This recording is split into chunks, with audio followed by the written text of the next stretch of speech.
What's up, everybody? Welcome into the Green Zone. As always, I'm your host, Sean Redden. This is going to be our NFL Week 15 edition, as there was not that many college football games this week, so I'm not going to add them to the show as they were already played. The bowl season is coming up this week during the week. If I do have plays, they will just be posted on my socials. You can follow me on Twitter at @SReddenSports, on Instagram at Red Hot Locks, and then on TikTok also at Red Hot Locks as well. So the college football playoffs next week will be on the episode of the Green Zone, the Week 16 NFL episode of the Green Zone next week for all the college football playoff games. But for the bowl games that are happening during the week, they will just be social media posts. So be on the lookout for that if I do have plays for that. But that being said, let's get into the NFL action for week 15, starting off in Philadelphia with the Raiders at the Eagles. The Eagles are a 12.5 point favorite with the over under at 38.5. The Eagles offense doesn't have an identity. I do think last week was the best game plan they've had from a coaching standpoint. They were mixing in some RPOs, throwing across the middle of the field, and putting more on Jalen Hurts' plate. But unfortunately, that led to him turning the ball over 5 times. They got the run game going mainly in the first half, as they only ran the ball 6 times in the second half of that game. On paper, this should be a get right spot for this Eagles offense, but it's just really hard to trust them, and I'll have to believe it when I see it. Basically, their offense over the last 5 games is averaging 1 touchdown a week, and additionally, the weather in this game is not going to be kind. It's going to be high winds, freezing temperatures, and the snow looks like it has cleared out of here. There was some expectations that it could push into game time, but it does look like it's done snowing, so I don't think snow is going to be a factor in this game. And for the Raiders, they will be starting Kenny Pickett in this one, which honestly might be an upgrade over the way Gino's been playing this year.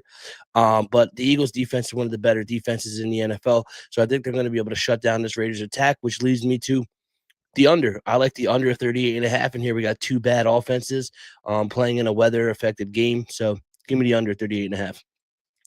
Next up is the Bills at the Patriots. The Bills are a 1.5 point favorite with the over under at 48.5. I lean the Bills here, but not enough to pull the trigger.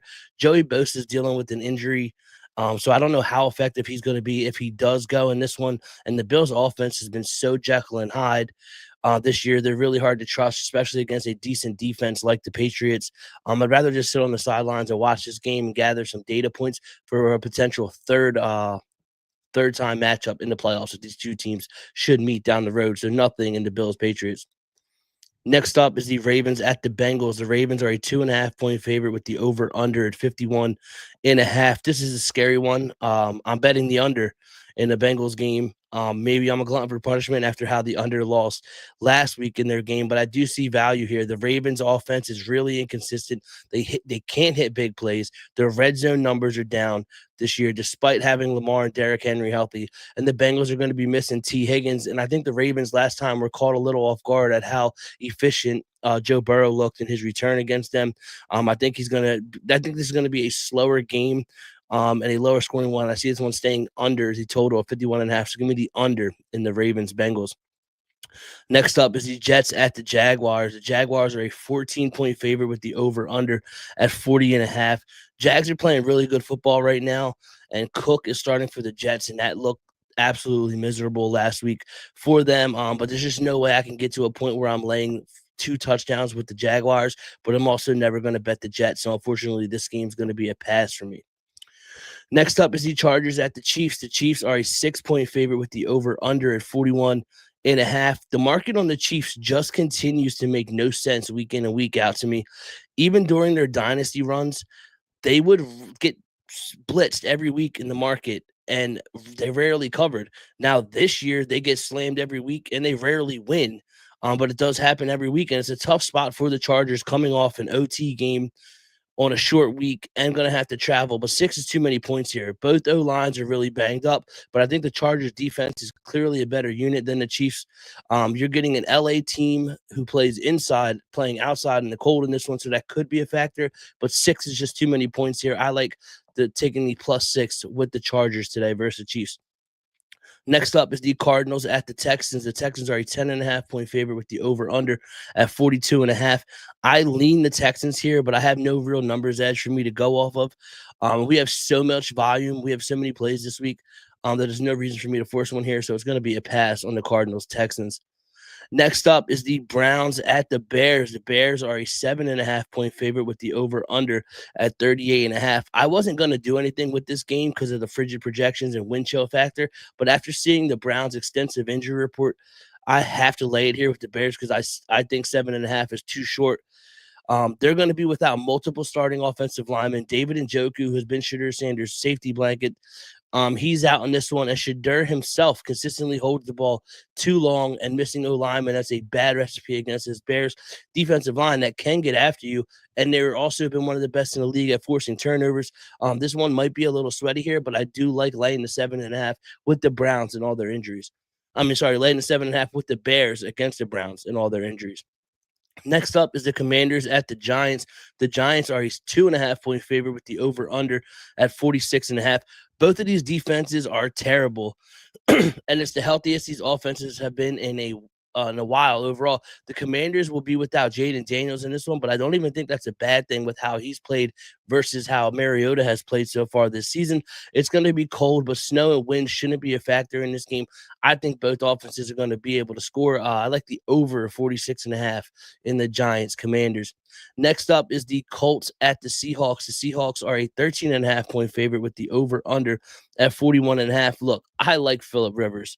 I think he's the ultimate competitor, and I think he's one of the more underappreciated quarterbacks of the 2000s. But watching him play in his last season 5 years ago, you could tell it was over. It just didn't look like he had it anymore.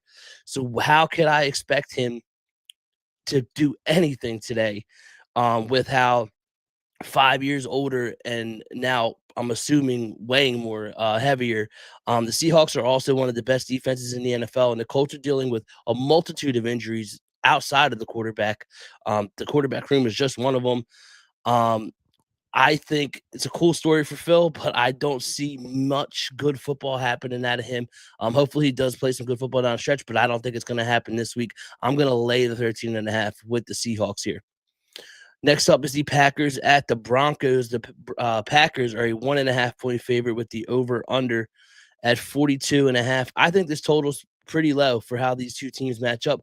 These teams have been targeting Broncos cornerback Riley Moss for big plays downfield, and it's been working. He's either been giving up the big play or he's getting hit for pass interference. And Christian Watson has been a big play machine for the Packers since he came back from his injury. Last week, we got maybe the worst beat of all time with the Raiders and Broncos under, but the thought process was correct, where Sean Payton got a lead, sat on it, had some conservative play calling. That will not be the style in this game. Both teams can hit explosives, and I think they're going to. I like the over 42.5 here in the Broncos Packers.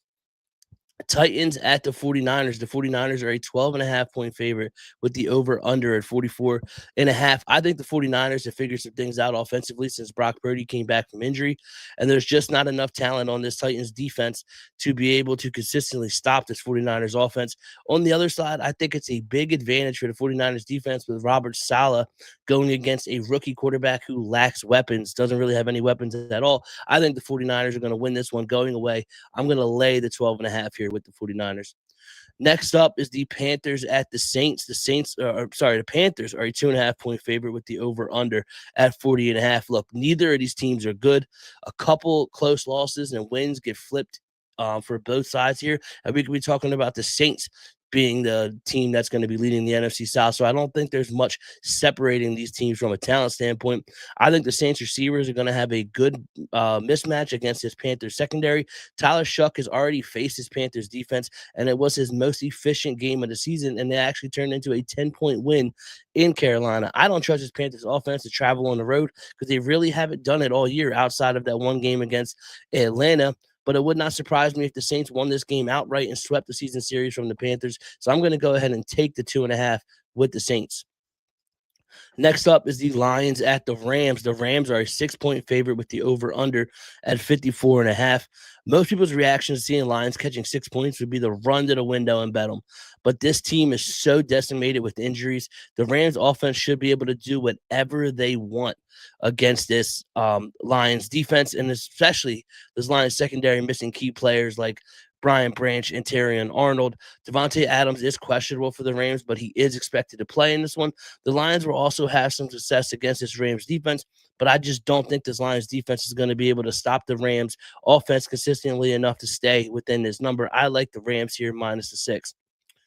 Next up is the Vikings at the Cowboys. The Cowboys are a 5.5-point favorite with the over/under at 47.5. Flat out, I don't trust either of these teams.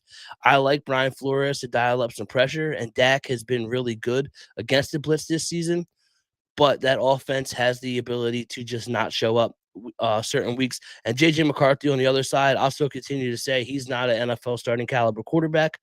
So I also don't know if I trust this, but I also don't know if I trust this Cowboys defense to be able to show up here and get stops as well. It looked like they were turning the corner a couple weeks ago, but past 3 weeks kind of looked like how it looked in the beginning of the season. So they're inconsistent to say the least. If I had to make a bet in this one, I would probably lay it with the Cowboys, but no bet for me here.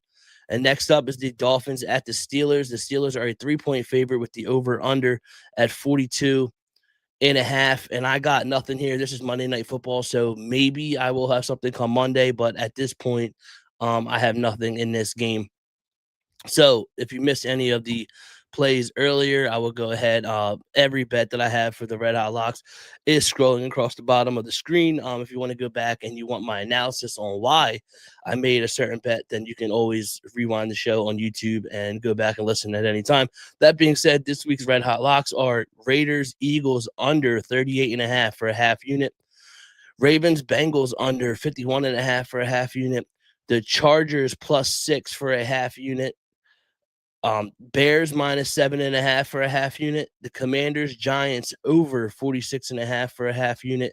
The Seahawks -13.5 for 2 units. Packers, Broncos over 42.5 for a full unit. 49ers -12.5 for a full unit. Saints +2.5 for a half unit. And then the Rams -6 for a half unit. And then this week's parlay of the day is going to be 3 legs. I'm going to go ahead before I dish that out. We'll let the Red Hot Locks finish scrolling through in case anybody was like writing them down. If not, like I said, if you missed something, you can always go back and listen. The shows are always logged and available 24/7 on YouTube. That being said, this week's parlay of the day, as always, is going to be 3 legs. It's 1 unit as always, and this week's one pays 533, and it's going to be the Seahawks -13.5, the Packers, Broncos over 42.5, and then the 49ers -12.5. So again, 1 unit, 3 legs, plus 533. I know it doesn't pay as much as ours usually do, but it's just how the odds worked out.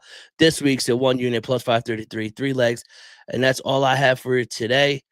I will be back on Saturday next week with the college football playoff round 1 and the NFL week 16 as well. Until then, bet responsibly, best of luck, and I'll talk to you next week.